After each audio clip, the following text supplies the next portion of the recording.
Cantemos juntos. Señor mi Dios, al contemplar los cielos, el firmamento y las estrellas al oír tu voz en los potentes truenos y ver brillar el sol de su reino. Ahora con fuerza. Mi corazón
mi culpa ya cubierta está, toda mi deuda quedó saldada en la persona del Cordero inmortal. Salvación, camino angosto, plenitud incomparable donde Dios, una cruz cubierta en sangre, fue necesario para nuestra redención.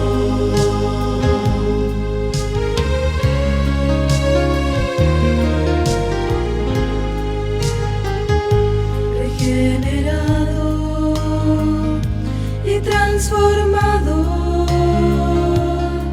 cambié mi mente y mi forma de actuar. Hoy solo anhelo servir a Cristo y ser la luz, la sal, un claro manantial. Salvación, camino angosto, plenitud incomparable donde Dios, una cruz cubierta en sangre, fue necesario para nuestra redención.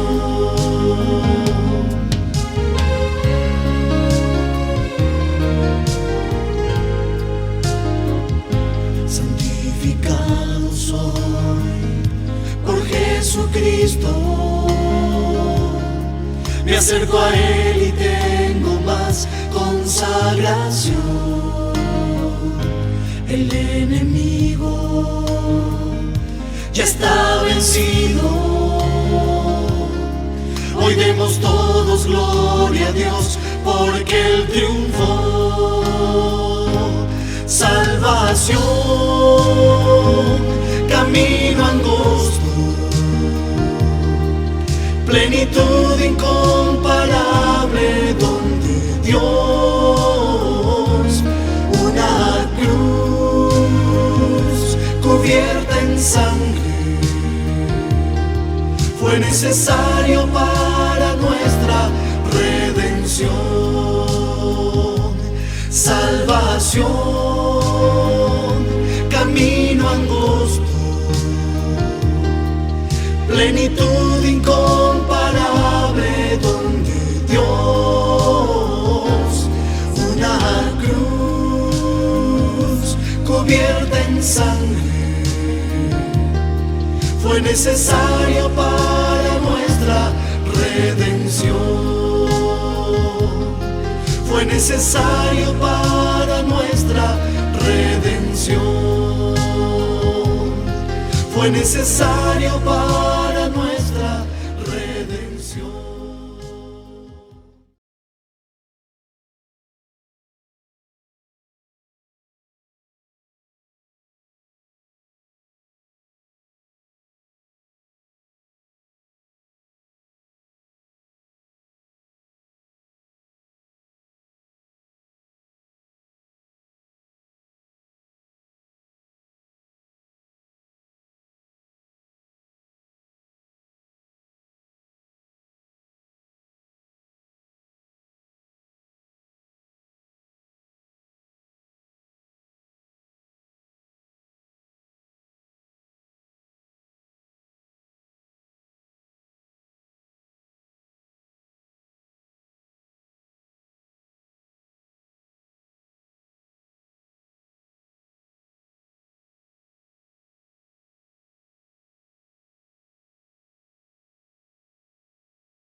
Que amor no recuerda todo mi pecado, lanzados al mar no los quiere contar. Él siente, omnisciente, olvida mi error. Mis faltas son muchas, su gracia es mayor. Gloria a Dios.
Su sangre fue el pago, su vida entregó, pagó esa deuda y la canceló.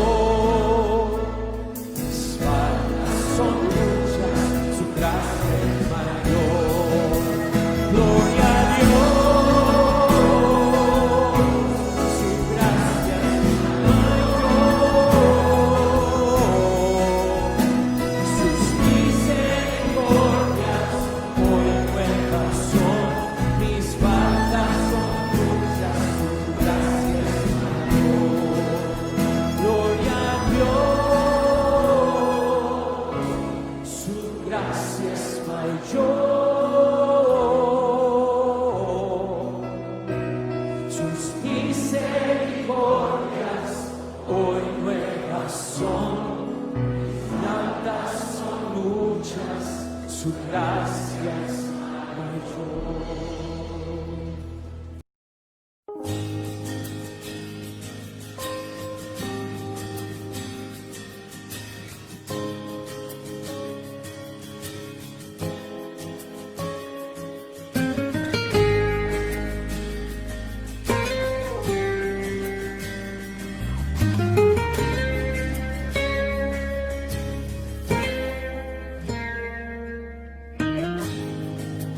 Preciosa sangre que mi vida cambió, mis pecados, mis culpas lavó. Ha quedado atrás el pasado sin Dios. Fue en esa cruz donde la historia cambió, donde mi vida tomó otro sentido, donde yo encontré la razón de vivir.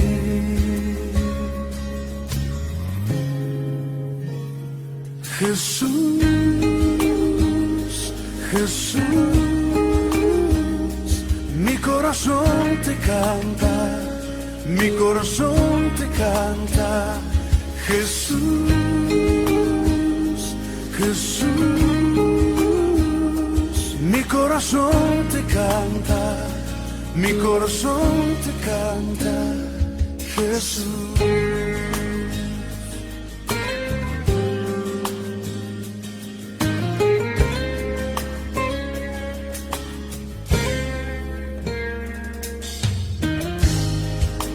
Preciosa sangre que vida cambió. Mis pecados, mis culpas lavó. Ha quedado atrás el pasado sin Dios. Fue en esa cruz donde la historia cambió, donde mi vida tomó otro sentido, donde yo encontré la razón de vivir.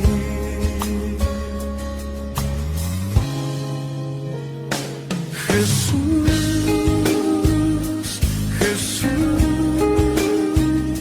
mi corazón te canta, mi corazón te canta. Jesús, Jesús, mi corazón te canta, mi corazón te canta. Jesús, Jesús, mi corazón te canta, mi corazón te canta. Jesús.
Bueno, vamos a pasar a la lectura de la palabra de Dios.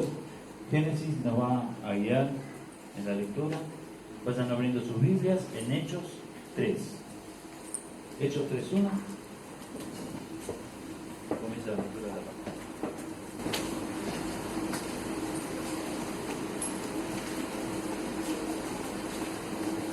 Pedro y Juan subían juntos al templo a la hora novena, la de la oración. Y era traído un hombre cojo de nacimiento, a quien ponían cada día a la puerta del templo, que se llama La Hermosa, para que pidiese limosna de los que entraban en el templo. Cuando vio a Pedro y a Juan que iban a entrar en el templo, les rogaba que le diesen limosna. Pedro con Juan, fijando en él los ojos, le dijo: míranos. Entonces él les estuvo atento, esperando recibir de ellos algo. Mas Pedro dijo: no tengo plata ni oro, pero lo que tengo te doy. En el nombre de Jesucristo de Nazaret, levántate y anda.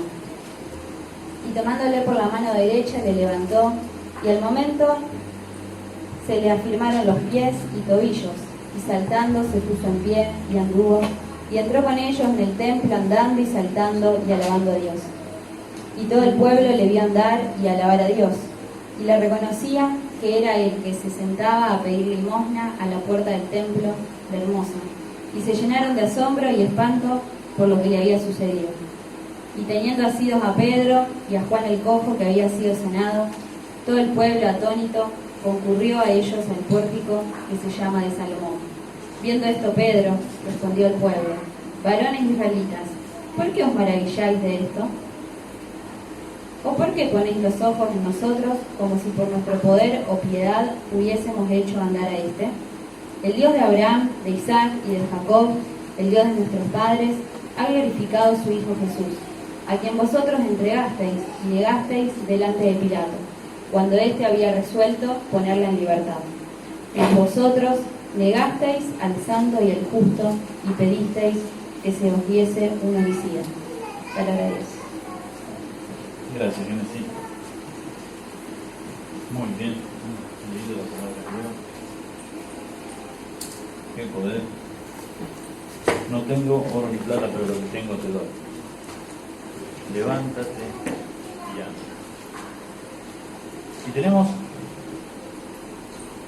también en Hechos 1:8, dice: pero recibiréis el poder cuando haya venido sobre vosotros el Espíritu Santo, y me seréis testigo en Jerusalén, en toda Judea, en Samaria y hasta lo último de la tierra. Somos un pueblo del pueblo de Dios, pueblo escogido, nación santa, para anunciar las virtudes de aquel que nos llamó de las tinieblas a su luz admirable. ¿Quieren ponerse de pie para cantar?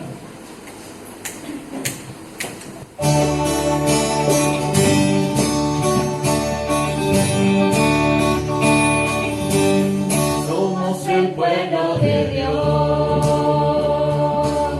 somos un pueblo especial, llamados para anunciar las virtudes de aquel que nos llamó a su luz. Somos el pueblo de Dios, su sangre nos redimió y su Espíritu dio para darnos poder y ser testigos de Él, y llevaremos su gloria a cada pueblo y nación, trayéndoles esperanza y planes de salvación. Y llevámonos en busca, no nos podemos callar, anunciaremos al mundo de su amor y verdad. Somos el pueblo de Dios, somos un pueblo especial, llamados para anunciar las virtudes de aquel que nos llamó a su luz. Somos el pueblo de Dios, su sangre nos redimió y su Espíritu dio para darnos poder y ser testigos de Él. Y llevaremos su gloria a cada pueblo y nación, trayéndoles esperanza y nuevas de salvación. Y su amor nos impulsa, no nos podemos callar, anunciaremos al mundo de su amor y verdad.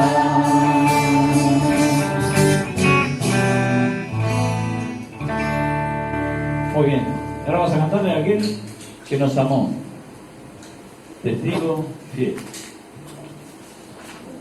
Aquel principio y fin, el alfa y el omega. Grande soy. Ahora sí pueden acordar. Algo más, si quieren.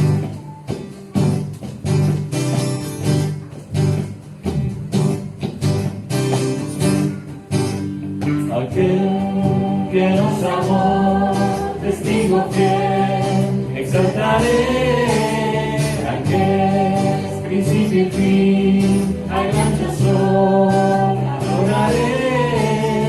Aquel que nos amó, testigo fiel, exaltaré.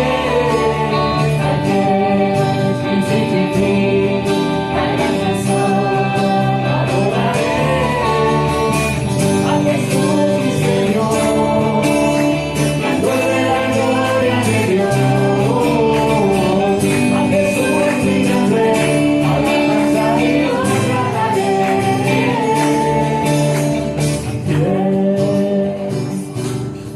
Testigo fiel, exaltaré. Aquel principio y fin, al gran yo soy, adoraré.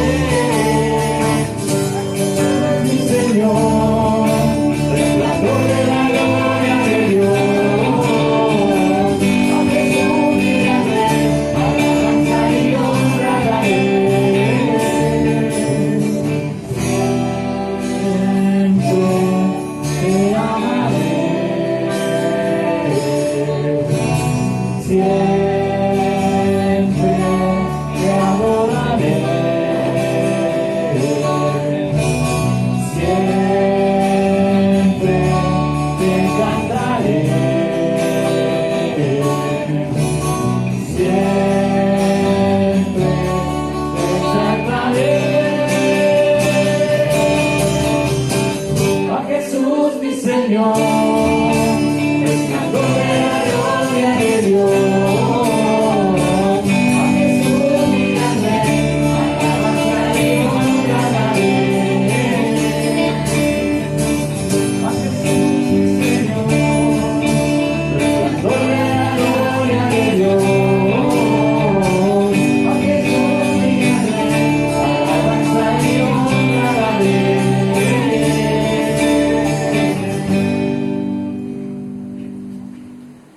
Muy bien. Dice Isaías 57, perdón. Isaías 57, vamos a leer de 13, 15. Estaba el Señor muy enojado con la idolatría del pueblo de Israel. Dice, cuando clames, que te liberen tus ídolos. Que te liberen tus ídolos. Pero a todos ellos llevará el viento, un soplo los arrebatará. Mas el que en mí confía tendrá la tierra por heredad y poseerá mi santo monte.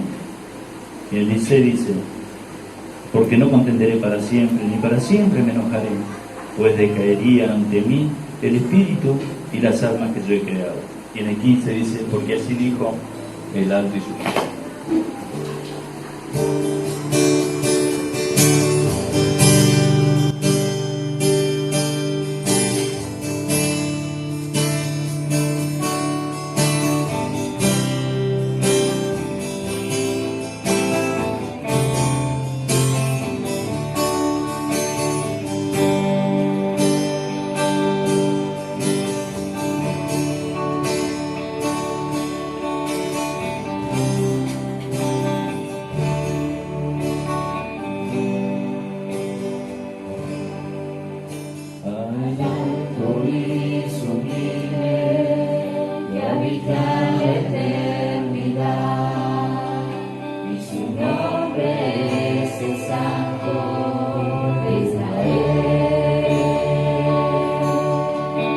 Que habita en las alturas y en la santidad, y con el que amparo y humilde el Espíritu, para hacer vivir el Espíritu humilde y para vivificar el corazón.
Gracias, Señor. A ti sea la gloria y el poder por los siglos de los siglos. Amén. Señor, queremos poner en tus manos ahora a Iván, que va a traer tu mensaje, va a traer tu palabra. Bendice y guíalo, Señor. Gracias, Padre. Nos ponemos en tus manos en el nombre de Jesús. Amén. Bien, ahora sí, hermanos, les invito a prepararnos para escuchar la palabra del Señor.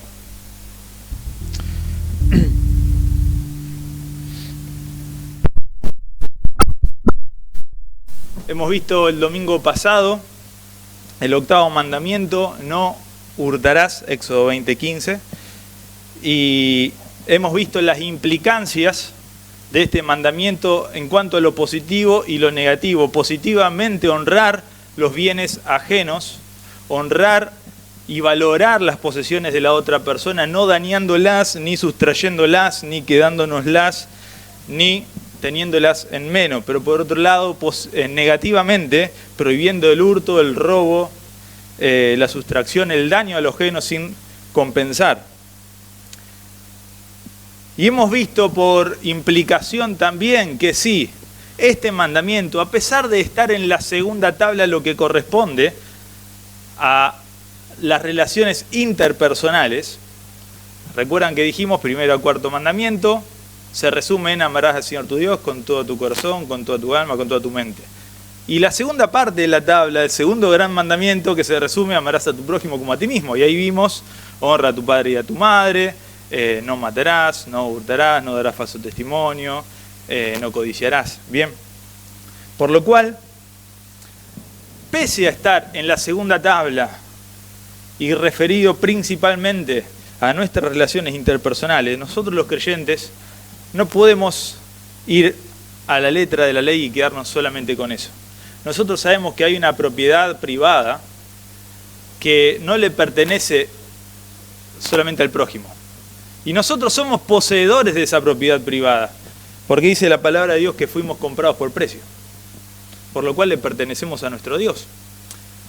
Aquellos que tenemos la conciencia de un nacido de nuevo, debemos mirar a través de este mandamiento, y no solamente a este mandamiento, a Dios detrás de esto. Por lo cual, hemos visto en primer lugar la semana pasada cómo en este mandamiento también nosotros debemos como creyentes no hurtar a Dios en el dinero. Yo quisiera cerrar ese tema y también enfatizar que muchas veces nuestra falta para con Dios en este área no es material, sino espiritual. Y ver también otras dos maneras en las cuales a veces le robamos a Dios. Les invito a tener una breve oración y entonces prepararnos a nuestro Dios y Padre. Guíanos en esta mañana a ver en tu palabra, tu verdad, Señor, y guía nuestros corazones a ser sensibles a ella, a ser obedientes. Transfórmanos, Señor, por medio de tu Santo Espíritu y de tu palabra. Te lo pedimos en el nombre de Jesús. Amén. Hemos visto la semana pasada, y no quiero hacer demasiado énfasis en esto, pero sí quiero cerrar un tema que muchas veces ha levantado controversia. ¿Cuál es la porción indicada, exacta, para ofrendar? ¿Podemos hurtar a Dios con el dinero? Sí, claro que sí, y lo hemos visto. En el Antiguo Testamento hay varios llamados de Dios al pueblo a arrepentirse por haberle robado, por no haberle dado lo que a él le correspondía. Hemos mencionado el domingo pasado, pero solamente por arriba, Mateo 23, y no hace falta que lo busquen, hermanos, lo leo, cuando Jesús reprende a los fariseos no por diezmar, sino que les dice: «Ay de vosotros, escribas y fariseos hipócritas, porque diezmáis la menta y el eneldo y el comino, y dejáis lo más importante de la ley, la justicia, la misericordia y la fe». Esto era necesario hacer sin dejar de hacer aquello. Por lo cual, si bien en el Antiguo Testamento, como lo hemos visto, el pueblo de Dios tenía el mandamiento de diezmar, de apartar el 10%, no solamente de su dinero, sino de su ganado, de su cosecha, de todos sus bienes, para el mantenimiento de los sacerdotes y del templo. En el Nuevo Testamento no hay una cosa similar. Insistir en un porcentaje, lo hemos dicho el domingo pasado, es caer en un legalismo. ¿Cuánto tiene que ser el porcentaje? ¿Tiene que ser 10? ¿Tiene que ser 12, 15, 20, 50, un 7, un 5? Sin embargo, la libertad que tenemos en Cristo puede llevarnos a considerar un porcentaje con una conciencia limpia, de manera voluntaria. En el Antiguo Testamento no todo era diezmo. En el año 700 a.C. hubo un gran avivamiento en el reinado del rey Ezequías. Después de mucho tiempo de pecado, de olvido de Dios, del templo, de guardar el séptimo día, de ofrendar, de diezmar. Luego de muchos años así, en ese tiempo, Ezequías tuvo un vivo celo por el Señor y apartó los ídolos del templo, apartó los ídolos de Israel, se restauró el templo y el rey llamó a traer los diezmos para el mantenimiento del templo y de los sacerdotes. Eso está en 2 de Crónicas 31:5 para aquellos que están tomando notas.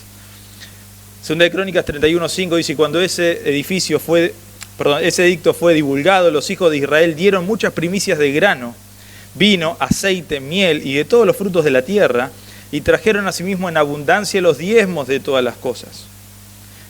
2 de Crónicas 31:6 dice: también los hijos de Israel y de Judá que habitaban en las ciudades de Judá dieron del mismo modo los diezmos de las vacas y de las ovejas, y trajeron los diezmos de lo santificado y de las cosas que habían prometido a Jehová su Dios, y los depositaron en montones. Y continúa el relato ahí en Crónicas, y dice que hubo tanto que ellos dieron, que sobrepasaron las capacidades de almacenamiento, que tuvieron que construir almacenes hasta rebosar por las ofrendas. Esta es una pequeña anécdota del Antiguo Testamento que nos muestra que la ley demandaba el diezmo, pero la gracia y el gozo del pueblo dio más que el diezmo. Por citar, hay una reprensión en el Antiguo Testamento, una de tantas, hemos mencionado una en Malaquías la semana pasada, 900 años después de Ezequías, de ese gran avivamiento en que el pueblo dio más de lo que correspondía, porque habían tenido un celo por Dios, deseo de ofrendar. En Ageo capítulo 1, versículo 3 al 6, el Señor reprende a su pueblo y dice: entonces vino palabra de Jehová por medio del profeta Ageo diciendo: es para vosotros tiempo, para vosotros, de habitar en vuestras casas artesonadas, adornadas, hermosas, lujosas, y esta casa, es decir, el templo del Señor, está desierta. Pues así ha dicho Jehová de los ejércitos: meditad bien sobre vuestros caminos. Sembráis mucho y recogéis poco. Coméis y no os saciáis. Bebéis y no os quedáis satisfechos. Os vestís y no os calentáis, y el que trabaja jornal recibe su jornal en saco roto. ¿Qué es lo que estaba diciendo el Señor? Está bien, dinero no les falta. Pero ¿qué están haciendo con el dinero? Miren las casas en que ustedes viven y miren cómo está el templo del Señor. Y estas personas tenían mucho, pero tenían hambre. Recogían mucho, pero sin embargo no se saciaban. Bebían y no quedaban satisfechos. ¿Por qué? Porque no se trata de tener, y Dios puede hacer de que el tener sea una maldición. Hay un hecho trágico y un ejemplo más en el Nuevo Testamento, y es el de Ananías y Zafira. En Hechos capítulo 5, versículo 1, y lo voy a leer rápidamente, dice: pero cierto hombre llamado Ananías, con Zafira su mujer, vendió una heredad, y sustrajo del precio, sabiéndolo también su mujer, y trayendo solo una parte, la puso a los pies de los apóstoles. Y dijo Pedro: Ananías, ¿por qué llenó Satanás tu corazón para que mintieses al Espíritu Santo y sustrajeres del precio de la heredad? Reteniéndola no se te quedaba a ti, y vendida no estaba en tu poder. ¿Por qué pusiste esto en tu corazón? No has mentido a los hombres, sino a Dios. Al oír Ananías estas palabras, cayó y expiró, y vino un gran temor sobre todos los que oyeron. Y levantándose los jóvenes lo envolvieron, y sacándolo lo sepultaron. Pasado un lapso como de 3 horas, sucedió que entró su mujer, no sabiendo lo que había acontecido. Entonces Pedro le dijo: dime, ¿vendisteis en tanto la heredad? Y ella dijo: sí, en tanto. Y Pedro le dijo: ¿por qué convinisteis en tentar al Espíritu del Señor? Y aquí, a la puerta, los pies de los que han sepultado a tu marido, y te sacarán a ti. Al instante ella cayó a los pies de él y expiró, y cuando entraron los jóvenes la hallaron muerta, y la sacaron y la sepultaron junto a su marido. Y vino gran temor sobre toda la iglesia y sobre todos los que oyeron estas cosas. Este es un episodio interesante en el comienzo de la historia de la iglesia en el Nuevo Testamento. Y no se trata acá de que Ananías y Zafira no dieron del diezmo, porque acá no se estaba pidiendo el diezmo, ni se estaba evaluando el diezmo. Pero había gran necesidad, y muchas de las personas que tenían posesiones, que tenían heredades, las vendían para repartir entre los hermanos de mayor necesidad. Muchos pasaron a ser peregrinos en aquel tiempo porque llegaron a Jerusalén, estaban de pasada nomás, pero conocieron el cristianismo, conocieron a Cristo y se quedaron allí y no sabían a dónde volver y no tenían tampoco posesiones. Por lo cual, allí hubo un acto de generosidad de los cristianos, un sentido del deber cristiano, y ellos comenzaron entonces a vender de lo que ellos poseían para el sustento, para el bienestar de otros hermanos en Cristo que no tenían. ¿Cuál fue el pecado? ¿El pecado fue quedarse con su propiedad privada? No, de hecho Pedro no reprende a Ananías y Zafira por haberse quedado con su heredad ni con el dinero. El pecado no fue por dar poco. El pecado claramente fue por pensar que podían mentir a Dios en ese sentido. Y fue a modo ejemplar, porque no es que cada vez que alguien va a mentir o pensar que le miente a Dios, va a morir. Pero tanto al comienzo del pueblo de Dios como al comienzo de la historia de la iglesia del Señor en el Nuevo Testamento, hay casos ejemplares para que la iglesia tiemble. Y en este caso, claramente dice en el versículo 4, reteniéndola, le dice Pedro, ¿no se te quedaba a ti? Te lo hubieras quedado la heredad. Y vendida, ¿no estaba en tu poder? Te hubieras quedado con el precio de la heredad. ¿Por qué pusiste esto en tu corazón? En el corazón se gestó este pecado de no mentirle a los hombres, sino a Dios. Y también dice allí en el versículo 9, versículo 3, ¿por qué llenó Satanás tu corazón para que mintieses al Espíritu Santo y sustrajeses del precio de la heredad? Así que el pecado fue mentir, pensar que se le puede mentir a Dios. Y es querer mantener una reputación espiritual sin soltar lo material, sin soltar lo económico. Yo resalté una frase que me llamó mucho la atención y quizás sintetiza esto. Hermanos, no hay un porcentaje en el Nuevo Testamento para darle al Señor. Hay algunas directrices que le vamos a mencionar rápidamente. Pero siempre que el Espíritu Santo viene a nuestras vidas, toca nuestro bolsillo. ¡Wow! Quizás es un poco duro escucharlo, pero es cierto. Siempre que el Espíritu Santo viene a nuestras vidas, toca nuestros bolsillos. Al leer en el Antiguo Testamento nos damos cuenta de que hay dos indicadores en la historia del pueblo de Dios que generalmente eran el termómetro de la vida espiritual del pueblo de Dios. ¿Cuáles eran esos indicadores del termómetro de la vida espiritual? Guardar el día de reposo. En primer lugar, ¿por qué fueron al cautiverio los del reino del sur de Judá? Porque no habían guardado los días de reposo. Pero en segundo lugar, dar a Dios lo que le pertenece a Él. Quedarse con lo que le pertenece a Dios. Estos dos, frecuentemente en el Antiguo Testamento, eran un termómetro que indicaba el estado espiritual del pueblo de Dios. Y los profetas llamaban continuamente a arrepentirse de no guardar el día de reposo, a darle a Dios lo que le correspondía, sea gloria o sea ofrenda. ¿Cuál es el patrón del Nuevo Testamento que da para la ofrenda? Rápidamente voy a mencionar algunos versículos y 3 patrones que nos indica el Nuevo Testamento de cómo se debe ofrendar. En primer lugar, generosidad. 2 de Corintios 9, 6 al 7.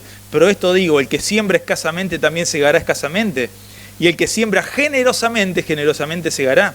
Cada uno dé como propuso en su corazón, no con tristeza ni por necesidad, porque Dios ama al dador alegre. Generosidad. Qué interesante. Dar con generosidad. Y noten, acá hay un versículo que es utilizado por algunas personas que se hacen llamar hermanos, o quizás sí lo sean, pero hacen un mal entendimiento o una mala exposición de este pasaje. Dale más a Dios para que el Señor te dé más a vos. Hermanos, el Señor no está interesado en tu bienestar económico, está interesado en que su reino se expanda.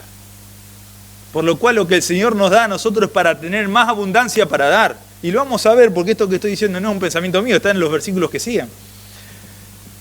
¿Cómo fue la ofrenda de Dios por nosotros, hermanos? 2 de Corintios capítulo 8, versículo 9. Porque ya conocéis la gracia de nuestro Señor Jesucristo, que por amor a vosotros se hizo pobre siendo rico, para que vosotros en su pobreza fueseis enriquecidos. ¿Tenía el Señor que hacer eso? De ninguna manera. Y lo hizo, sí, por gracia. Con animosidad, con deseo. En el Antiguo Testamento había ley, un 10%. En el Nuevo Testamento hay gracia. En el Antiguo Testamento había mandamientos y el rigor de la ley que caía sobre las personas, sobre los creyentes. Hoy hay gracia de Dios en Cristo, mayor gracia.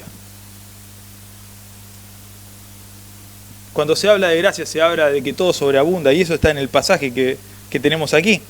1 de Corintios, lo verán ahí, 2 de Corintios 9. Noten lo siguiente, hermanos.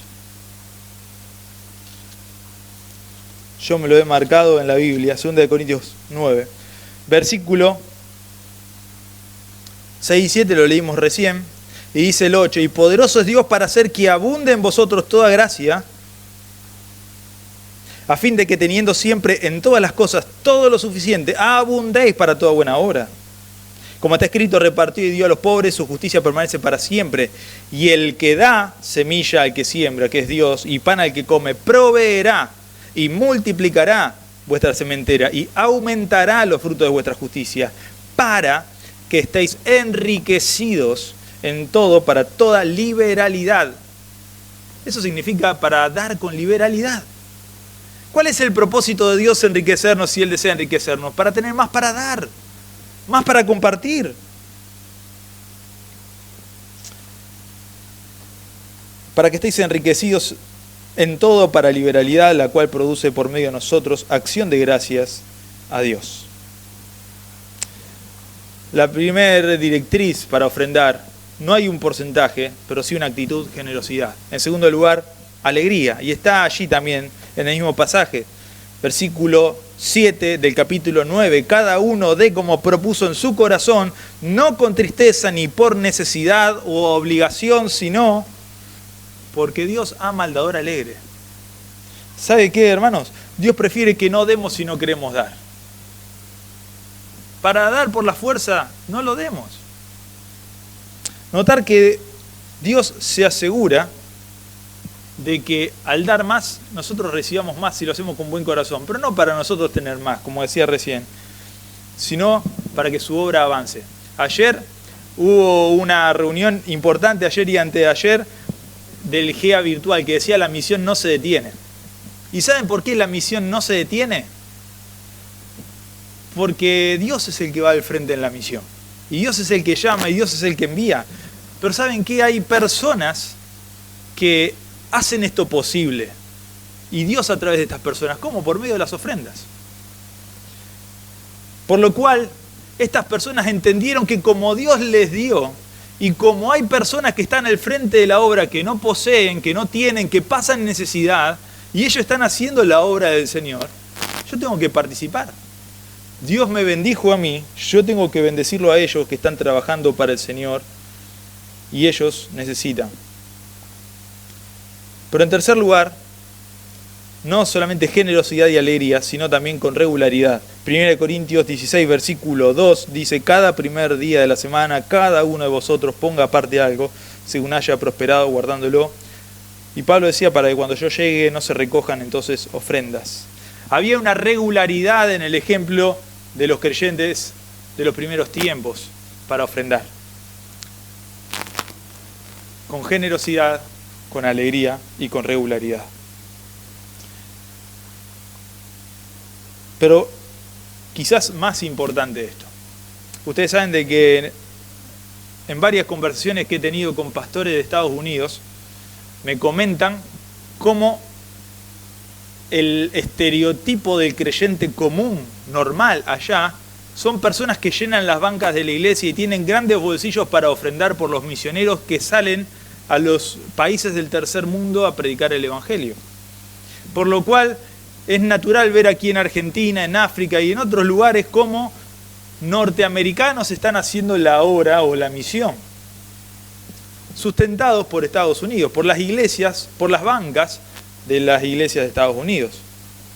Sin embargo, son personas que si se los necesita, si se los llama, si se los convoca, generalmente no asistirían. Ellos se sienten cómodos ofrendando, porque ellos están cumpliendo con Dios en dar de sus ofrendas. No digo que todos los hermanos sean así, pero hay un común denominador de lo que me han contado, y es que naturalmente el cristiano medio de Estados Unidos se siente cómodo en ofrendar, pero no en servir al Señor con su vida. No de arremangarse. No solamente robamos a Dios cuando no damos económicamente a Dios lo que a Él le corresponde. Sabemos que todo le corresponde a Dios de nuestro dinero, por lo cual, aún aquello que no está metido en la bolsa, nosotros debemos manejarlo como buenos administradores de Dios. Pero en segundo lugar, debemos honrar a Dios y guardar este mandamiento no hurtando a Dios de nuestro tiempo. 1 Corintios 6, versículo 20 dice: porque habéis sido comprados por precio, glorifiquen pues a Dios en vuestro cuerpo y en vuestro espíritu, los cuales son de Dios. ¿Y en qué momento no estamos en nuestro cuerpo y en nuestro espíritu? En todo momento. Y sabemos que hemos sido comprados por precio, no por cosas corruptibles como oro o plata, sino con la sangre preciosa de Cristo. ¿Cuánto de nuestro tiempo libre dedicamos a Dios? ¿En qué invertimos el resto de las horas del día que no trabajamos, ni dormimos, ni comemos? 24 menos 8 menos 8 y así. ¿Qué es lo que hacemos con el resto de las horas que no ocupamos en comer, en trabajar, en dormir? ¿Qué hacemos con esas horas? ¿Cuánto oro?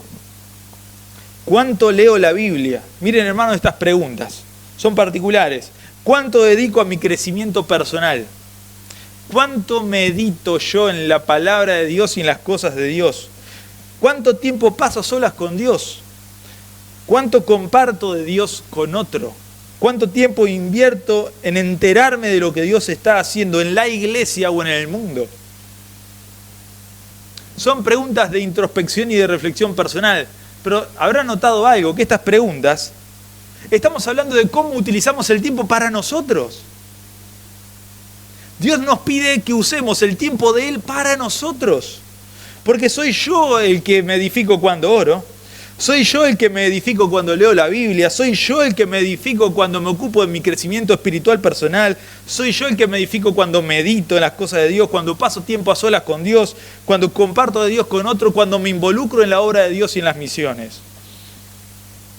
Por eso Efesios 5, versículo 15 y 16 dice: mirad pues con diligencia cómo andéis, no como necios, sino como sabios, aprovechando bien el tiempo, porque los días son malos. Miren, presten atención con diligencia cómo andan. Esa palabra es peripateo, es cómo en todo caminan. No como necios, sino como sabios. Aprovechando bien el tiempo. Esa palabra es redimiendo, rescatando. Redimir es rescatar por el pago de un precio. El Señor sabe que aprovechar el tiempo tiene un costo. Porque lo más natural es dejarlo correr. Una persona dijo: cuando alguien te da de su tiempo, te está dando de lo más valioso que posee. Porque lo que te da nunca lo va a recuperar. Y es muy cierto, cuando uno escucha a alguien, cuando uno habla con alguien, cuando uno pasa tiempo con alguien que necesita, le está dando mucho y la gente lo valora. O generalmente lo valora. Pero ¿qué hacemos con nuestro tiempo? Si es lo más valioso, ¿lo aprovechamos tal así como lo más valioso que poseemos materialmente? Implica un costo aprovechar el tiempo para las cosas del Señor. Principalmente para mi edificación personal. ¿Cuánto tiempo paso mirando fútbol? Pasaré ahora que volvió el fútbol en este nuevo torneo, quizás pasamos bastante tiempo sin mirar fútbol. Y está permitido mirar fútbol, está bien, me encanta mirar fútbol. ¿Dedicamos a Dios en el día un 10% de lo que pasamos mirando fútbol en un día? ¿Cuánto miramos de Netflix? ¿Y cuánto tiempo le damos a Dios? ¿Cuánto de ocio? ¿Cuánto de conversaciones banales y tribales? ¿Cuánto de redes sociales? ¿Cuánto de PlayStation? Y así podría seguir la lista. Tiempo valioso. Y recuerden, redimiendo bien el tiempo, redimir cuesta, porque es rescatar por el pago de un precio. ¿Cuánto me cuesta a mí aprovechar bien el tiempo? ¿Estoy dispuesto a aprovechar bien el tiempo? O a veces pasamos el tiempo. Qué interesante el nombre que tienen la mayoría de las cosas que hacemos en nuestro tiempo libre. Pasatiempos. ¿Saben qué es lo que hace? Los juegos, las diversiones, ayudarnos a pasar el tiempo, porque el tiempo no pasa más. Hay personas que dicen: ojalá tuviera más tiempo para dedicarlo al Señor, y no. Pero nosotros tenemos tanto tiempo que no vemos cómo hacer que pase más rápido. ¿Por qué no nos ponemos a jugar? ¿Por qué no hacemos tal cosa? Hermanos, está muy bien todo eso. Está muy bien dedicar tiempo a la esparción, está muy bien dedicar tiempo a distendernos, está muy bien dedicar tiempo incluso al ocio, para refrescar nuestras mentes, para salir del encierro. Está muy bien, y más en estos tiempos. Pero cuidémonos, hermanos, de no estar descuidando el tiempo. No descuidando nuestra salud espiritual, la de nuestra familia, la de nuestros hermanos. Mateo 12, versículo 36, Jesús dijo: mas yo digo que por toda palabra ociosa que hablen los hombres, de ella darán cuenta en el día de juicio. Por cada palabra ociosa. Y yo me animo a decir que si seremos juzgados por cada palabra ociosa, yo creo que también por cada tiempo ocioso que pasemos en nuestra vida. Y podrás decirme: Iván, pero yo trabajo mucho en el día. Yo me paso gran parte del día limpiando la casa. Yo me paso gran parte del día estudiando. Muy bien. Gloria a Dios por eso. ¿Saben por qué? Porque aún en esas cosas podemos estar glorificando a Dios. Es posible que tengas el día lleno y un montonazo de tareas, y en estas cosas también podemos honrar a Dios. Pero recuerden una cosa, hermanos: nadie glorifica a Dios inconscientemente. Nadie glorifica a Dios inconscientemente. Porque sí, estuve haciendo esto, espero que Dios se haya glorificado con lo que hice. Me acordé ahí, que Dios se haya glorificado. Nadie lo hace inconscientemente. Por lo cual la palabra de Dios nos manda: si pues coméis o bebéis o hacéis otra cosa, estudiar, limpiar, trabajar, criar, hacedlo todo para la gloria de Dios. ¿Puedo estar manejando y estar dando gloria a Dios con eso? Claro que sí. ¿Sos consciente de que Dios se puede estar agradando en la manera que prestás atención en la calle? ¿En los pensamientos que tenés, en las miradas que tenés en ese tiempo? Claro que sí. Pero no se hace inconscientemente. Colosenses 3:17 dice, y todo lo que hacéis, sea de palabra o de hecho, hacedlo todo en el nombre del Señor Jesús, dando gracias a Dios Padre por medio de Él. Podemos glorificar a Dios y darle a Él lo que le corresponde con nuestro tiempo, sea que tengamos una agenda llena o una agenda muy distendida. Hermanos, apartemos el tiempo que necesitamos para nuestro crecimiento personal. Apartémoslo. Siempre hay tiempo para lo que se quiere. Pero también si tiene una agenda llena, glorifique a Dios con lo que tiene que hacer, hermano. Ese tiempo se lo dio Dios para que usted haga las cosas para la gloria del Señor. El dinero, el tiempo y en último lugar, no hurtando a Dios los dones y capacidades. Wow, no es un tema que se hable mucho. ¿Qué hay de nuestras energías, de nuestros talentos, de nuestros dones? Romanos 12:6 dice, de manera que teniendo diferentes dones cada uno de nosotros, los dones del Espíritu Santo, dice Oswald Sanders, son las herramientas que Dios nos ha dado por medio del Espíritu Santo para servirle. Dice otro autor que el don es una capacidad del Espíritu Santo dada al creyente en Cristo, según la gracia de Dios, para usarlo para su gloria y para la edificación de la iglesia. Cristo prometió edificar la iglesia, pero ¿sabe una cosa, hermanos? Cristo no lo hace directamente como por ósmosis. Cristo lo hace a través de la actividad propia de cada miembro de su cuerpo, como dice Efesios capítulo 4. El don es un regalo de Dios al creyente y a la iglesia. De tal manera que Romanos 12:6, recién lo leí, dice, teniendo diferentes dones según la gracia que nos es dada, el regalo que nos es dado. 1 Corintios 12:11 dice, pero todas estas cosas las hace uno y el mismo Espíritu, repartiendo a cada uno en particular como Él quiere. Soberanamente y lleno de gracia, el Espíritu Santo reparte dones y capacidades. 1 Pedro 4:10 dice, cada uno según el don que ha recibido, no que se ha ganado, ministrelo a los otros como buenos administradores de la gracia de Dios. ¿Sabía, hermanos, que somos administradores de la gracia del Señor? No los pastores, no los líderes, cada uno de nosotros somos administradores de la gracia de Dios. Administramos, manejamos, tocamos lo sagrado.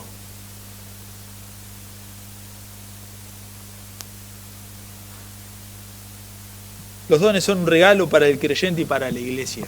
Capacidades espirituales para la edificación de la iglesia. Dios bendice a su pueblo y bendice a la iglesia y bendice al creyente por medio de esas capacidades. Debemos usarlos para la gloria de Dios. 1 Corintios 10:31 lo leímos recién, si pues coméis o bebéis o hacéis cualquier otra cosa, usar incluso los dones espirituales, hacedlo para la gloria de Dios. No es, bueno, pero yo tengo el don de liderazgo y entonces, ¿sabes qué? En el barrio yo soy un titán. No, es para la gloria de Dios. Yo tengo el don de enseñanza, entonces lo voy a usar para las matemáticas. No, los dones son espirituales, no son talentos naturales, por lo cual son para la edificación del cuerpo de Cristo y para hacerlo con corazón para el Señor y por amor a los hermanos. Colosenses 3:17, y todo lo que hacéis sea de palabra o de hecho, hacedlo todo en el nombre del Señor, dando gracias a Dios.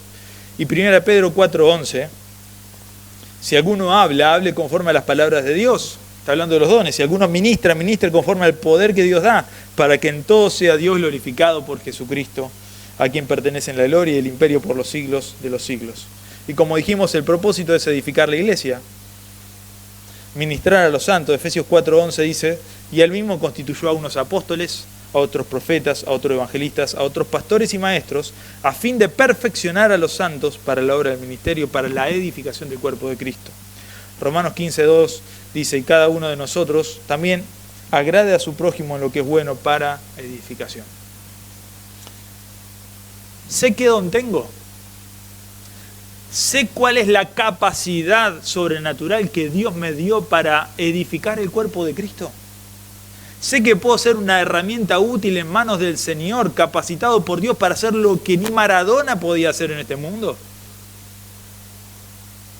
¿En qué manera los estoy empleando para la gloria de Dios y edificar a la iglesia? ¿Acaso estoy siendo un mal administrador de los recursos de Dios? Hermanos, recuerde que el Señor da los dones como un regalo y de forma soberana, como Él quiere. Por lo cual, qué triste sería que una persona que ha sido dotada de las herramientas y las capacidades para ser carpintero, malgaste su vida siendo un fontanero fracasado, un reparador de aire acondicionado fracasado, un techista fracasado, esforzándose continuamente por hacer eso cuando fue llamado para ser carpintero, le han sido dadas las herramientas y todo lo que necesitaba para aquello. Hermanos, hemos sido dotados por Dios para una tarea especial, única y espiritual. ¿Cuál es su don? En Romanos 12, 1 Corintios 12 y Efesios 4 está en la lista de los dones, y yo les animo, hermanos, a leerlo en sus casas y acercarse al pastor de la iglesia, acercarse a otro hermano para hablar acerca de esto. Si sabe, si duda, si teme cuál puede ser su don, acérquese y háblelo y póngalo al servicio de Dios para la edificación del cuerpo de Cristo. Sin más, les invito a orar. Nuestro Dios y Padre, gracias por tu palabra que nos edifica. Oh Dios, líbranos de hurtar, de robar de lo que a ti te pertenece. Ayúdanos a glorificarte con todo lo que tenemos y con todo lo que somos. En el nombre de Jesús nuestro Salvador. Amén.